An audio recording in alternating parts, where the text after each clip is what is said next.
ओम परमात्मने नमः।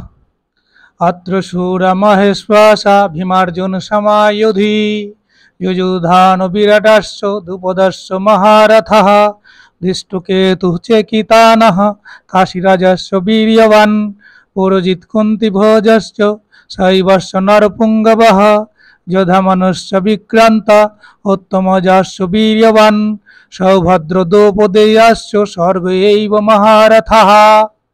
এই সেনার মধ্যে মহাধনুর্ধর এবং যুদ্ধে পারঙ্গম ভীম ও অর্জুনের সমকক্ষ পরাক্রমশালী যোদ্ধারা রয়েছেন, যেমন সাত্যকী, বিরাট, মহারথী রাজা দ্রুপদ, ধৃষ্টকেতু, চেকিতান, বীর কাশীরাজ, পুরোজিত, কুন্তিভোজ, নরশ্রেষ্ঠ, শৈব্য, বলশালী যুধামন্যু, বীর্যবান উত্তমজা, সুভদ্রা পুত্র অভিমন্যু এবং দ্রৌপদীর পঞ্চপুত্র, এরা সকলেই মহারথী।